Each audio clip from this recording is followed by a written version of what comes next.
My name is ANTLE. I'm Vice President of the Victoria Heritage Society, and this is one of our biggest projects here at the park. This park started around 15 or 20 years ago with Newfoundland Pony Society, and then it developed into a full-fledged park. Just to make note that the ground here was a former PO camp back in the First World War, but it never did materialize to be a prison camp, but it was completed in the war, and of course everything was torn down and removed to Fort Pepperell in St. John.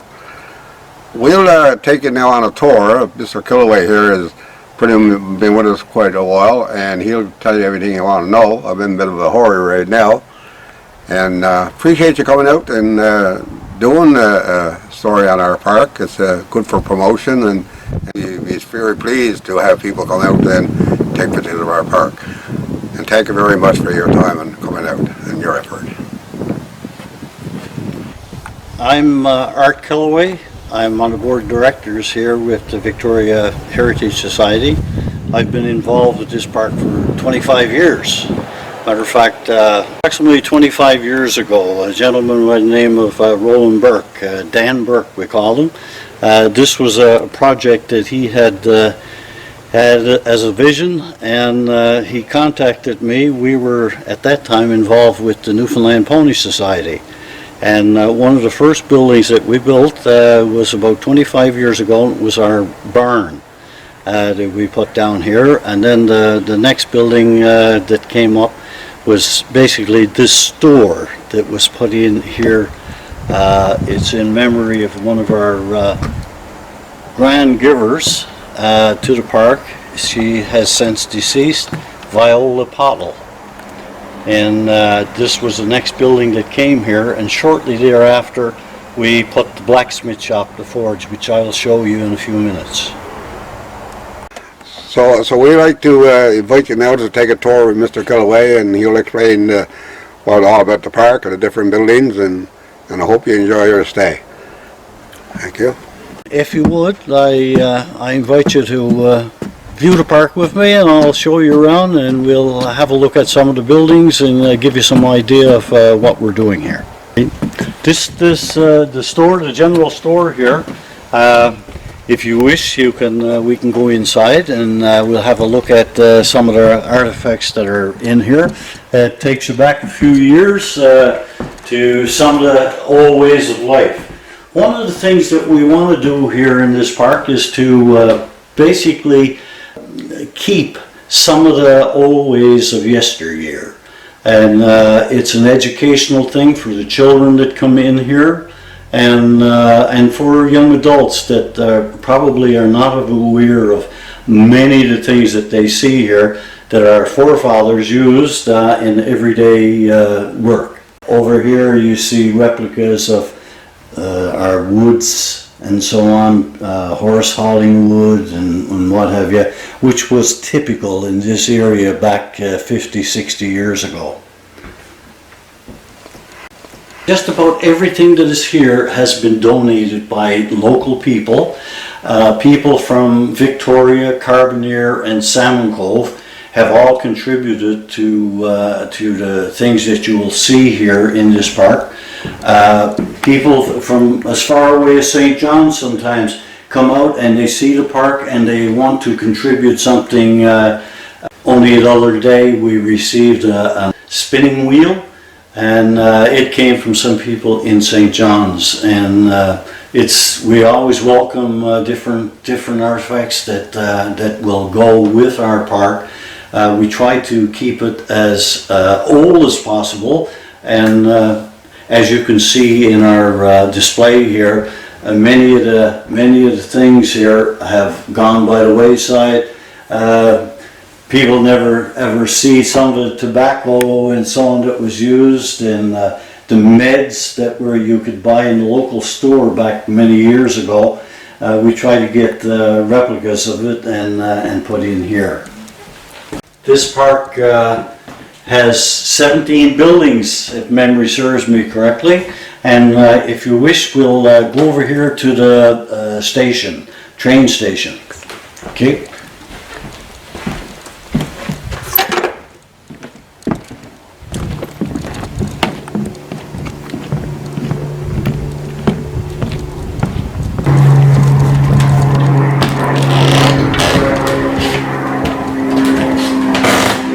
is the train station. Victoria sometimes boasts that they had 3 train stations in the town, and to some degree it was correct. However, we're in a valley here, and Victoria being at the midpoint, Freshwater could not have a train go down there because it could not get back up the hill. Salmon Cove was the same thing. So what we ended up with was a train station for Freshwater, one for Salmon Cove, and one for Victoria. And in reality, we claimed that we had 3 train stations in Victoria, but not so, I guess. Anyhow, the train, this area of track, ran down here, and it was taken up back in 1931. It ran all the way down the shore, and it was taken up long before rails for roads came in. Out here you will see everything from the schedule that ran, and when you could catch the train, and so on and so forth, and it gives you a little idea of what we were all about back many years ago.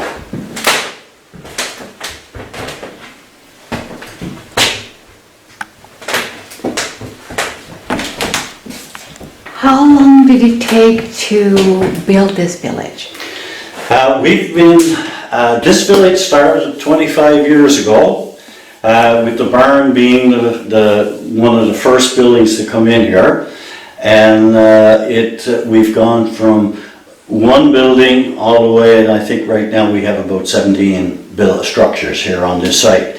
This site is, Mr. Antle alluded to earlier, this site was the original site of a prisoner camp for World War II. It never ever held a prisoner, and you and I, when we go down here to in another building, I will show you a replica of what this looked like back in the 40s.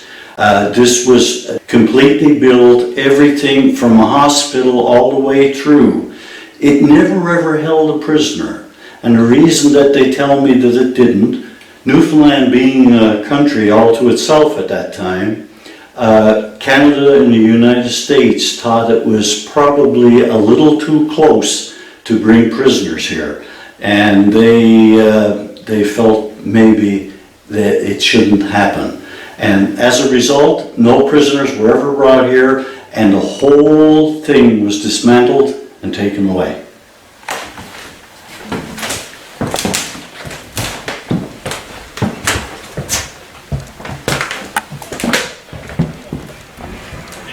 Okay, we'll go down to the church here and have a look at one of the other buildings. How you doing, Pebbles? How you doing, boy? How you doing?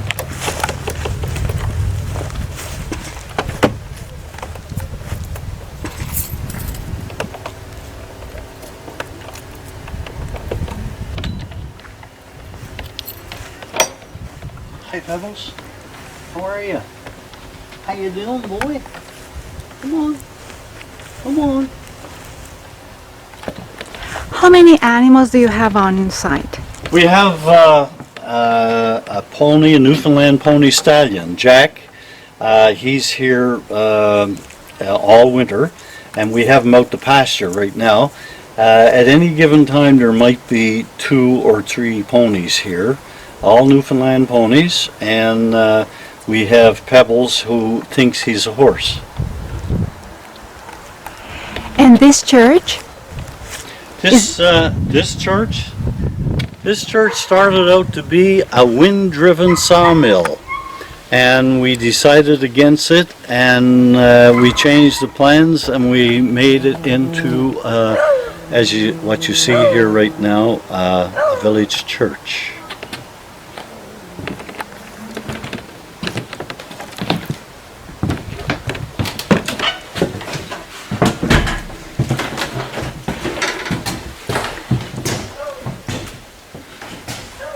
We've had weddings here from time to time. We've had weddings and it's been used for different things. Many of local people want to get married here and so on and so forth. And there's been quite a few weddings over the years here. One of the things that I like to point out when I'm in here is that Voices United. This is a hymnary that I donated to the Perry's Cove Church. At the time it was donated in the memory of Constable Calvin Kelloway, member of the RCMP, and he was killed back in 1969. He and I were the only two Kelloways in the mounted police. And when the church in Perry's Cove, closed, the people there called me and asked me if I would like to take the hymnary back again, which I did. And I thought the most fitting place to put it would be here in the Heritage Park.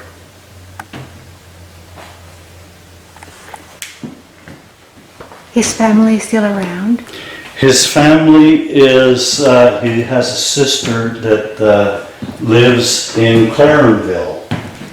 And I think that would be the only family that I know of, or immediate family that I know of, belonging to him.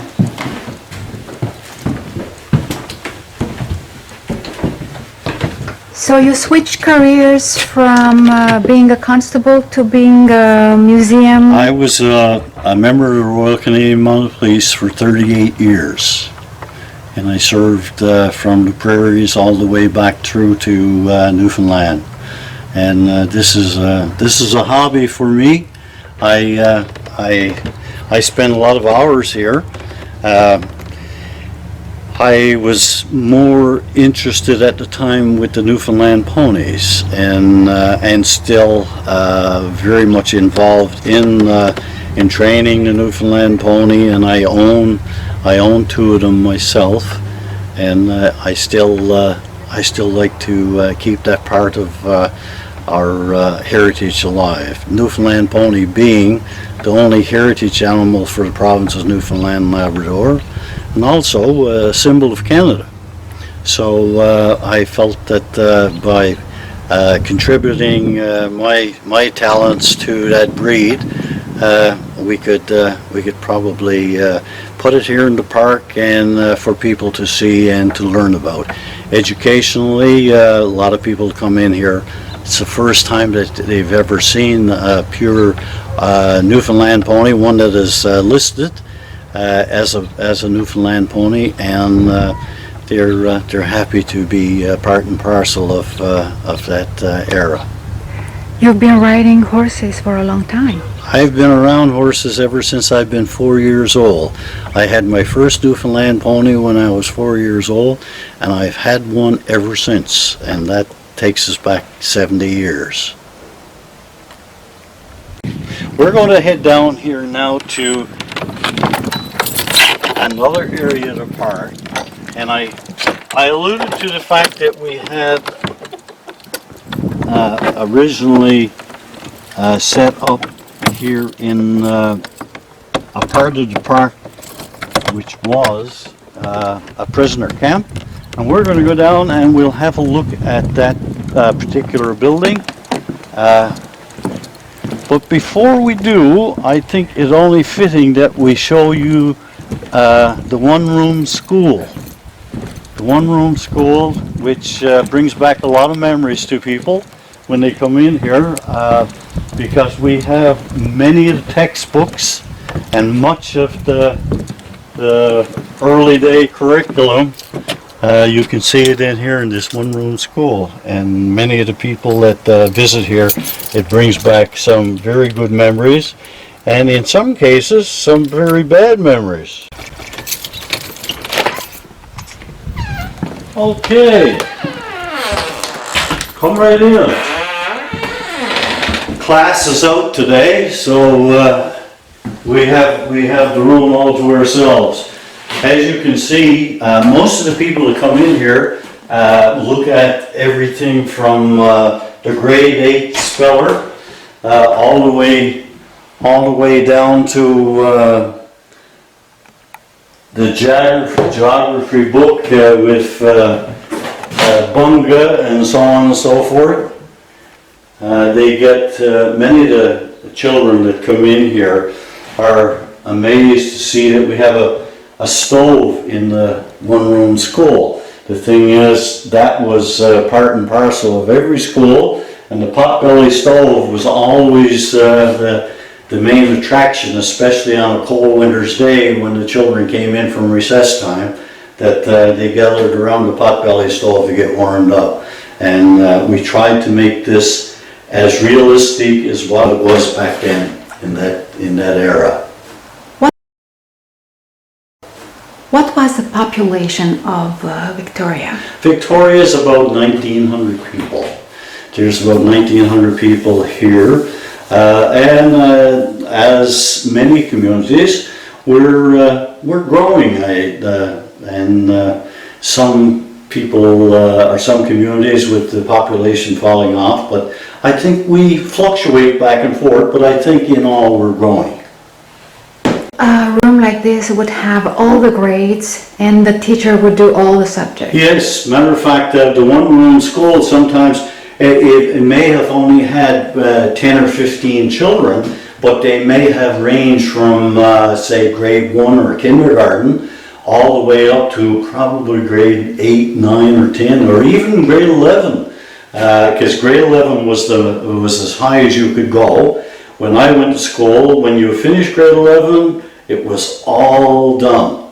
And now there's another year or so on top of that, which I'm glad I got out just before they changed it. You've done a lot more after that.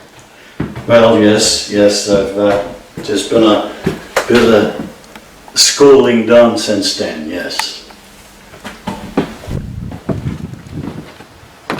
Okay, we're going to go down to another building here now, which is basically the building that we talked about a few minutes ago, and it is the reason, I guess, that this area was in Victoria, and that was to house the prisoner of war camp.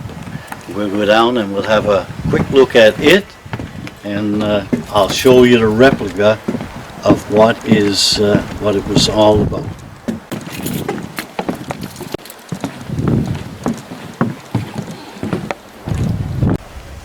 And I see that you have a salad garden. Yes, we have many of the people that are involved with the park here. They set out their own vegetables, and some of them have already harvested, and I guess there's a couple here to be harvested a little later on.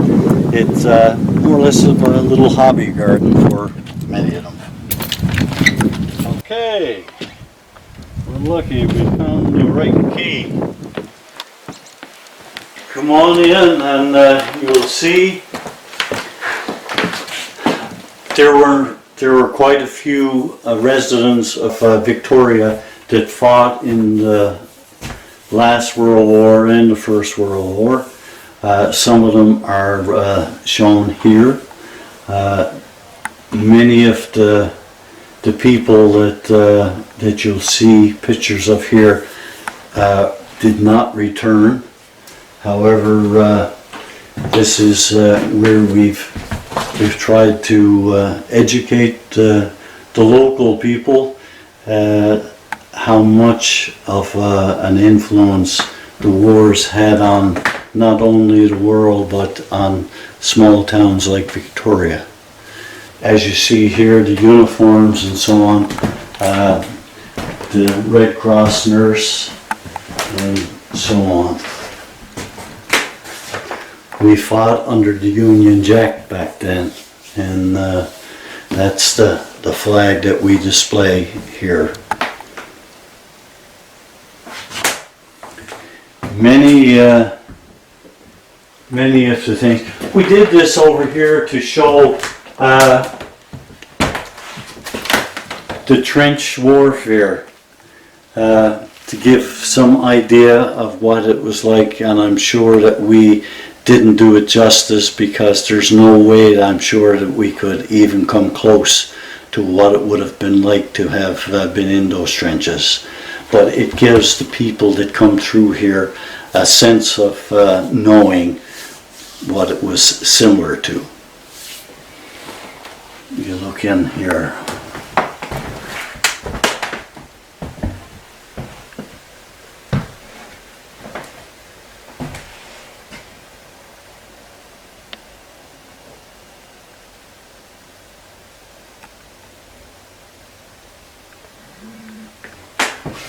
Over here, this is the replica of what we were talking about, the prisoner of war camp.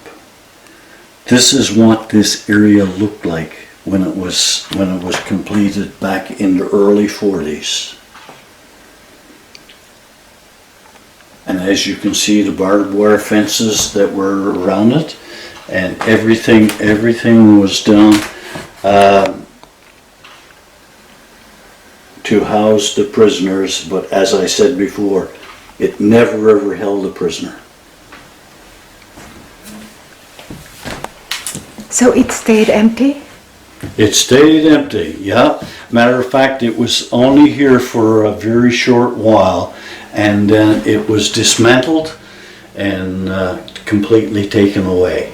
So the only thing that is here today to say that there was ever a prisoner of war camp is what we're standing on right now, and that was done by the people of Victoria here in the Victoria Heritage Society to basically say that this is where it all happened. How did you decide to become Mountie? Well, most people have to go all the way through school and try to decide what they're going to do. The first morning that I was being taken care of by my older sister to go to kindergarten, she asked me the very same question: what was I going to do, or what would I be when I grew up? And I told her that I was certain I was going to be a mounted policeman because I thought that I would be tall enough. I stuck with that, even though I didn't realize how difficult it would be to get into that organization. But it stayed with me. I finished high school, and at the age of 19, I joined the Mounted Police, and I spent 38 years with them, which I loved every minute of it. As a Mountie, what do you bring to this museum? Well, to this museum, the Mounted Police being a paramilitary police force, I always felt when I come in here and I see the uniforms and I see the people who fought for peace, basically I identify with the fact that although it was not war times, I too spent a lifetime of keeping the peace in Canada. We're going to go down to the barber shop and the post office, which we'll be able to see some of the very first postmasters all the way up through until the present day. And I'll show you the barber shop here, which holds a very significant feature for me personally.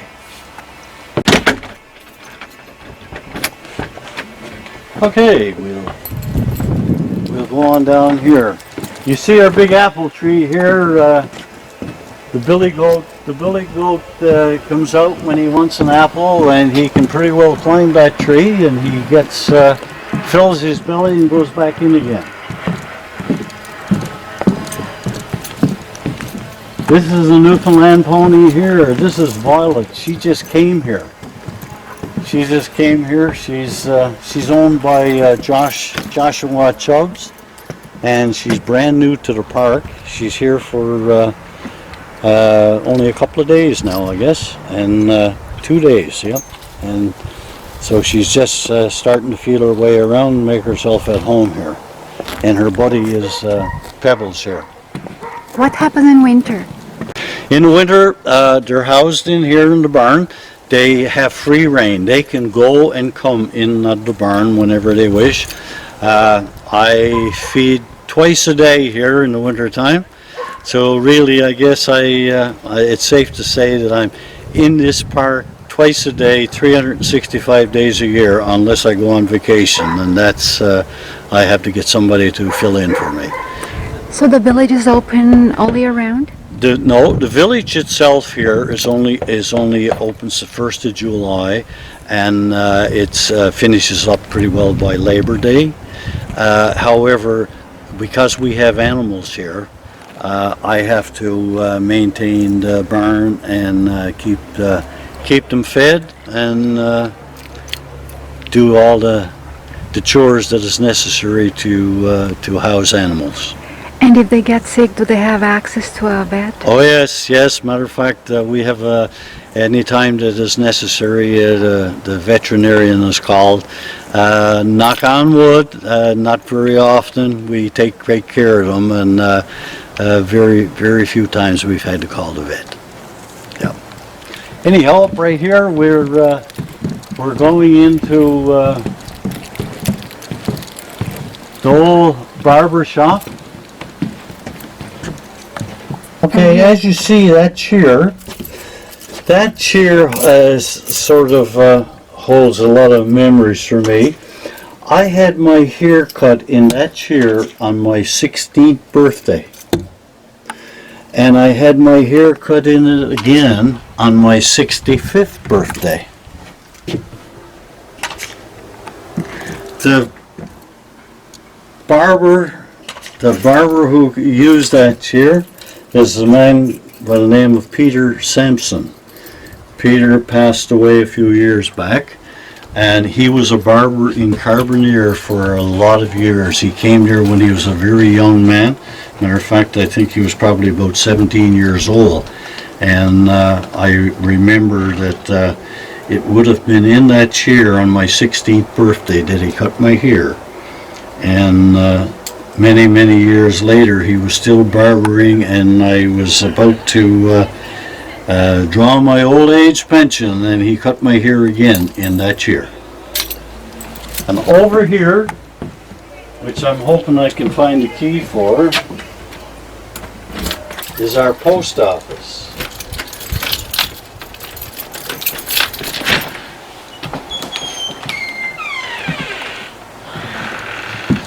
Some of the effects and so on that are here in this post office have gone. Like we usually have it's been picked up and put away for the year because we're closed. But we had old Eaton's and Simpson's catalogs and so on here, which was typical of that you would find in the post office back many years ago. Right here, as you can see, these are our postmasters all the way up through, and many of them, I guess probably we have a brand new postmaster right now which is not posted here, but we'll get her picture before too long and have it placed up here. This building, one of our board of directors members, I think he's related to the first postmaster, and he decided, ANTLE is his name, and he decided to put this building here as a tribute to, I think it was his aunt or some relative, and he put this building here as a tribute to her.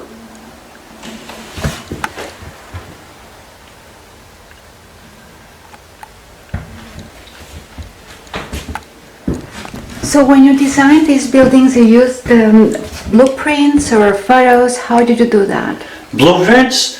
No, a lot of this is done from memory. We most are on the board of directors. all of us are pretty well senior citizens, and we can draw from each other's backgrounds and talents to come up with what we would like to see in the park. And that's pretty well where it comes from. No real blueprints. We just make it up as we're going along. I did not see an office for the police officer. No, there was no detachment in Victoria, because Victoria was always policed from Harbour Grace pretty well, and so there'd be no real representation of the police detachment in Victoria. Many of the things that we have here were unique to this village or to this town. Okay, now we're going to go over and have a look at what I feel was typical old homestead. We'll go to our old house here, and we'll have a look through it. It has a number of things that I recall as a small child saying. One of them that we'll look at when we go in is something that you would see in just about every house in Newfoundland back in the 50s, and you'll probably know who it is when you see the picture. We'll go this way.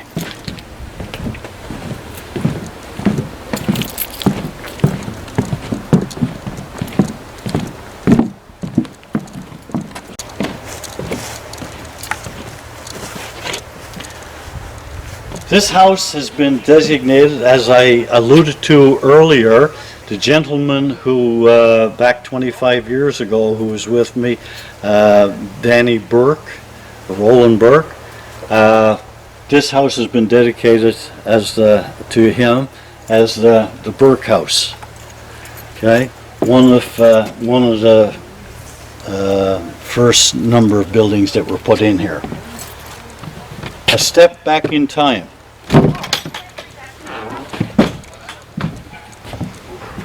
As you can see, out the washstand that was usually out in the porch, everybody cleaned up and got their hands washed for lunch or dinner and so on. Matter of fact, this is where you cleaned up before you went to school in the morning too.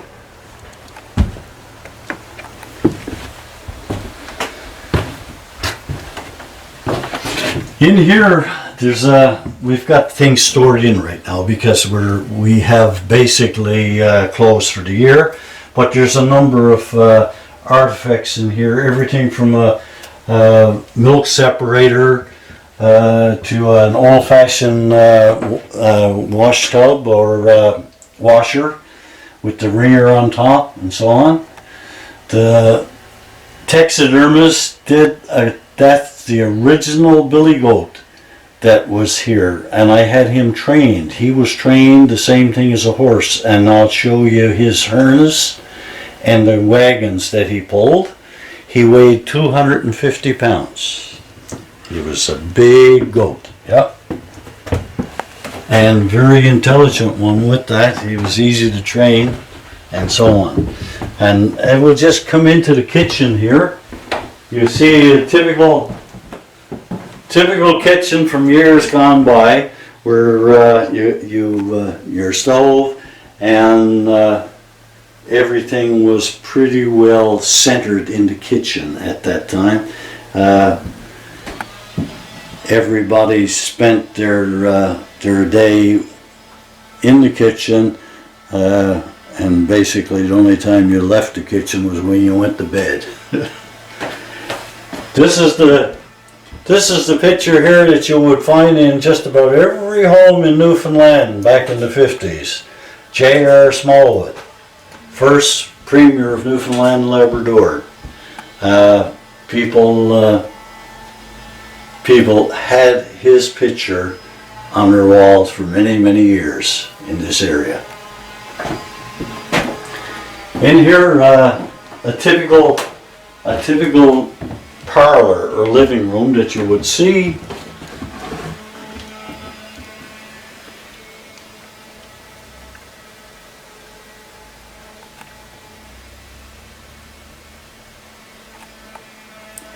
this room would be for guests? This room, in early days, the parlor was an area that was usually only visited on very special occasions. Matter of fact, the parlor was used to wake the dead.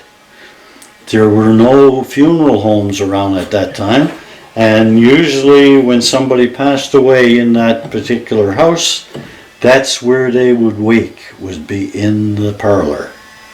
It was usually a room that was in the house and was very seldom ever heated, and you only got a chance to go into it maybe during Christmas time or special occasions. Other than that, it was more or less to look at. Okay. Okay. We have the table all set, but I can't offer you anything because we're all out of tea. Our tea is gone, and we have no way of boiling the water today, so you'll have to do without your afternoon coffee. So they would be here all day long and go upstairs only at night? Pretty well, because the thing is, you know, in the early days, work. And the kitchen was the center of attraction. This is where you talked, this is where you ate, this is where you got warm, and so on and so forth. And usually when you left the kitchen, it was to go to bed. And then pretty well the way that it was.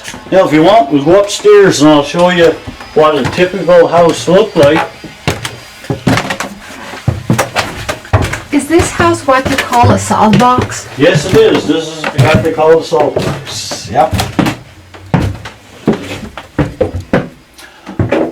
Up here, give you a little idea of what a house or a bedroom looked like back in the days of yesteryear. This one here is the same thing. You had limited space, but adequate. And all children were in one room? Most of the time, large families that only had maybe three bedrooms. You had multiple children sleeping in the same bed. And that was a pretty normal thing for many families because they were huge families back then. Today you find that the traditional family is probably 2 children, whereas back years ago it wasn't uncommon for there to be 10 children. So, and more sometimes.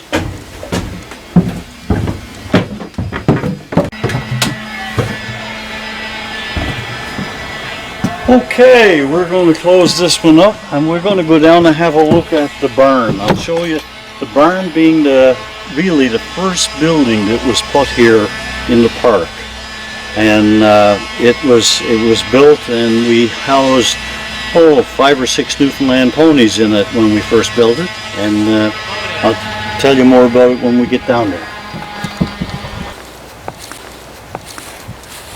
What about their clothing? There was no big selection of clothing back at that time. Usually you had your Sunday's best, and other than that it was your work clothes for every day of the week.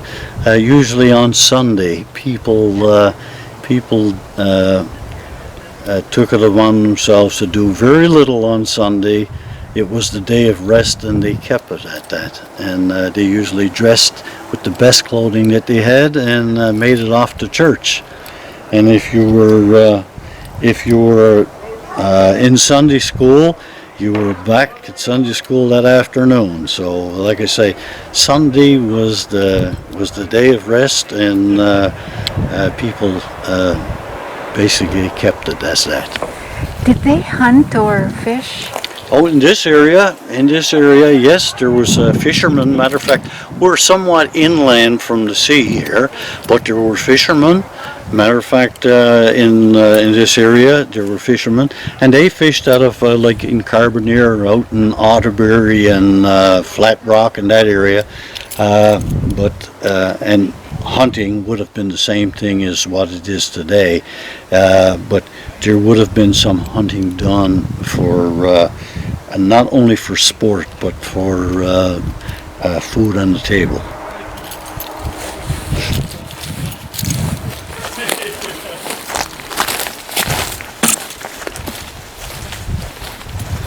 This cart that you see here, this cart is what is referred to as a dump cart or box cart, some people call it. It dumps.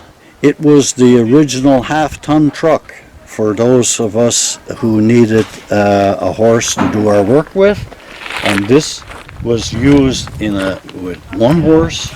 You put him in the shafts here, and he hauled everything from kelp to manure to gravel to beach, whatever you wanted to put on him, this is what was used. This particular cart here, I would say, was probably built way back 100 years or more. This cart was donated to us by a lady in Ontario, and she donated the cart to us, and we brought it down, had it shipped down to us, and we've restored it to some degree. And right now I have it put out here because we're going to harness the horse to it sometime this week and get some pictures taken. This area here is the carriage house. It's pretty well blocked right now. This is an old vintage tractor that I restored back 25 years ago. This is a 1951 International Cub. I use it for mowing the hay for the horses here and so on, and it's used primarily for anything that I need to do around the park. I have it here now because I just mowed all of the goldenrod. Our fields have been taken over by goldenrod, and we're trying to get rid of it. So I mowed the field out back here, and we raked it all together and we burned it. So that I'm waiting for soil samples to come back from the Department of Agriculture to tell me what our soil is lacking or what I need to do with it in order to get grass to grow instead of goldenrod. The wagons and so on that you see in here, some of them are the one that is way back in here, the Santa Claus sleigh, people call it. It was built by General Motors of Canada before they built cars. It's what we call a McLaughlin sleigh, built by McLaughlin Buick. That one dates back to about 1880, and we have it here as a symbol of what it was like to go for a sleigh ride many years ago. The taxi sled up on the top in here was typical of what you would find in Newfoundland.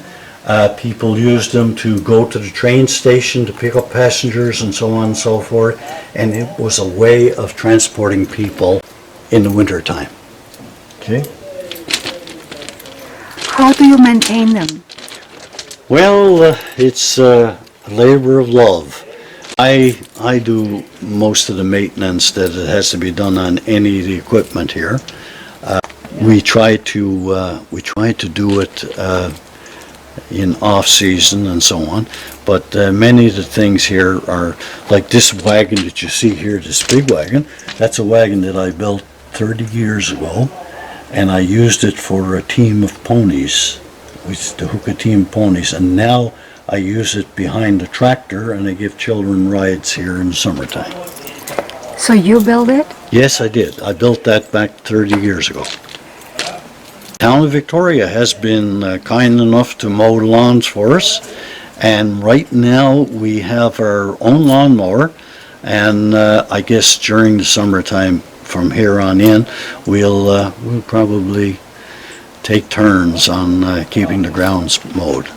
But anything dealing with the animals, that usually comes to me. Do you find it sometimes overwhelming? Well, sometimes it can be. Usually, a hobby can be something that takes up a lot of your time. But I love what I'm doing. I've always been associated with horses, and so basically, this is just another avenue whereby I can carry on with my love of animals. When you retired, did they let you keep your uniform? Yes, I do. I was permitted. Matter of fact, I am permitted to wear my uniform, and I still have my Red Surge uniform, and I have a veteran's badge to go with it. Yeah. Okay. As you can see here, in the wintertime, people bring peelings and scraps and so on for our horses and for the goats. They want to bring things into them.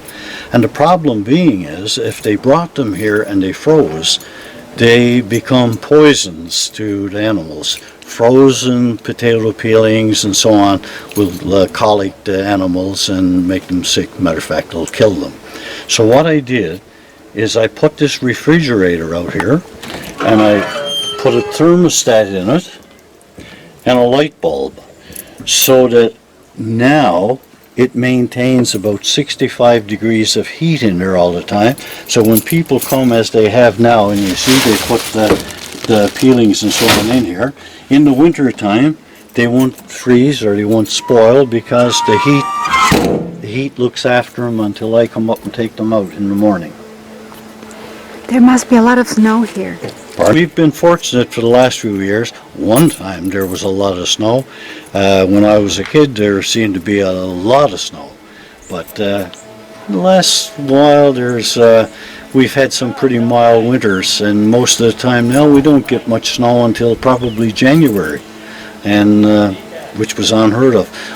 Earlier, when as a child, I remember November, the snow would set in and we would have a long winter. In here is our barn. This was one of the first buildings that was put here. This harness here, I keep it hanging here. This belonged to my father, and I use it even till today. In fact, this breeching, as you can see, if leather is taken care of, it stays extremely good. This breeching that we're looking at here is almost 100 years old, and I still use it. Still capable of being used. The family goes back to 1800s. I can go back to my great-great-grandfather. So we go back in this area. Salmon Cove is where I hail from, which is just down the road. And my family goes back to about 150, 175 years ago. So we have a fair amount of history in this area. Yeah. This is typical of, this here is just a wood sled. This is what you would use to go in the woods to cut your winter's wood, and you'd haul it home with the horse. Most of the time it was a long trip. If you lived in Salmon Cove and you were going in the woods to cut your wood, it was about 14 miles in and 14 miles back. When you had to go way in the country in order to cut the wood. The Newfoundland pony that we used back then, he was capable of doing that 28-mile trip 5 days a week. So the thing is, they were small but powerful. Over here you see that's a hay frame. That's a hay frame on what they call a dray cart. This is what was used to bring in the hay from the fields. You would cut the hay, have it dried. You took the horse, hooked it up to this dray cart, and with the hay frame on it. That hay frame, when it's all stamped in, holds 500 pounds of hay. And this is how you would deliver it to the barn, and then you would put it up in the hay loft, which is over our head. And we have up there right now, there's approximately 5 ton of hay. Now, in here, when Roland Burke asked me to draw up what I figured we should have for a barn, I drew this out and I designed it so that the stable area is out here where the horses and animals are. They would come in and out here. And I designed it so that in the mornings when I'd be going to work, before I went to work, I could come in and feed without having to go out there and contend with the manure and the horses. I'd had all the feed here in front, and I would just prong it over into the mangers, and that would be the quickest way for me to do it on my way to work. And then after supper that night, I would come up and shovel out the barn and basically feed the animals for the night again. So that was a typical everyday thing. Upstairs here is the loft where I store the winter's hay. It's got about, I don't know, maybe 5 to 8 ton of hay up there now. But if you want to, we can just go upstairs here and I'll show you what we stored in for the winter. As you can see, we have the hay all put in here for the winter. This will feed 2 ponies and the billy goat for the winter. There's more than enough in here to do that. And How many people work here? In the summertime, we employ 4 or 5 students. We usually have a supervisor to look after the park and the students, and all the volunteers that are in the Heritage Society. We chip in when it's necessary to assist, but other than that, we are all volunteers. The board of directors and all the members of the Heritage Society are volunteers, but in the summertime we employ 4 students, sometimes 5, and a supervisor to look after the park. Other than that, it's a labor of love. What would you say the most challenging thing here is? Well, I guess the most challenging thing is to maintain the buildings, try to keep them as original as possible, and encourage people to come and see the park and to basically visit and educate themselves to things that we had to live with many years ago. When you worked in RCMP, did you work with horses? No, I didn't. No, I never got involved with the musical ride. I didn't see it as being much of a challenge. I had been around horses all my life, and didn't see that as being a part of anything I wanted to do at that time. I was more interested in learning all about the ways of policing. We'll run up and we'll have a look in the blacksmith shop. This is you would find in many barns and so on, and work sheds years ago.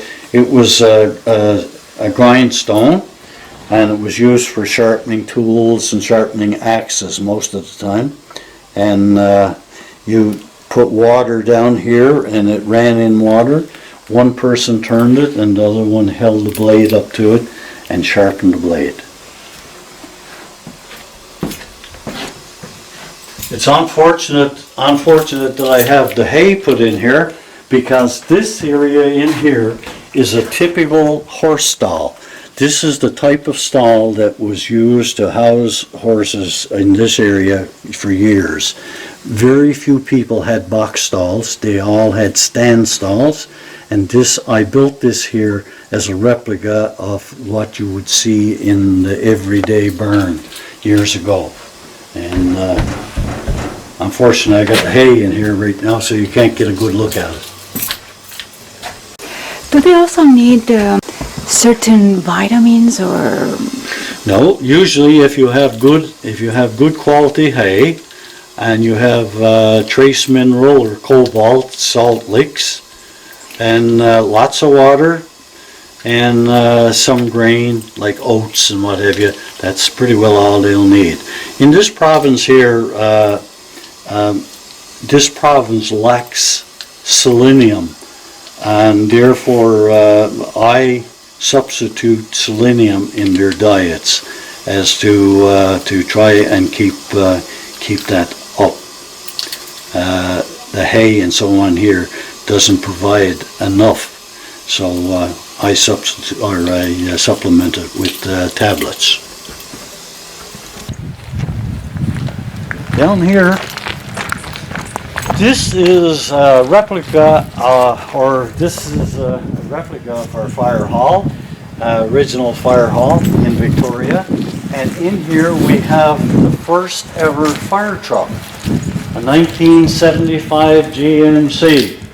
This was the original fire truck for Victoria. We have it here now, and we're about to do some work on it. We want to get it restored so that we can use it, put it in parades or what have you, and have it here for on site at the Heritage Park for people during summertime. We will be opening next year. We'll be open 7 days a week, which will mean that we will have to employ probably more students. We'll be open pretty well the same hours from 9 till 5, but it'll be 7 days a week. This year and previous years, we were closed Mondays and Tuesdays, but that will change for the upcoming year. We have different things put in place, and like we're planning right now as to how we will like to run the park for the upcoming season. So it's an all year round thing for the executive and for the board of directors to keep on top of, and any changes that come up or any things that we feel should be incorporated, then we do that.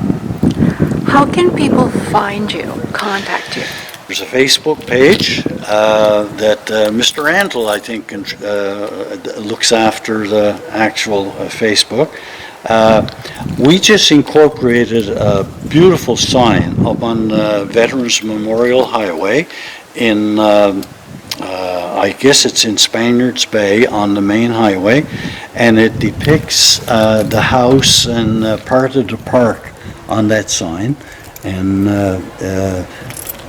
basically advertisement. We have pamphlets that go out to the various tourism sites and so on, and we're open for business come 1st of July right up until the 1st of September. So any people that are interested in seeing the park, we love to see them. One of the things that I want for people to know is that this park is their park. This is on Town of Victoria land. The park is the property of the Town of Victoria. We maintain it along with the town, and it's here for children, for educational purposes, and for young adults alike to come and visit and enjoy.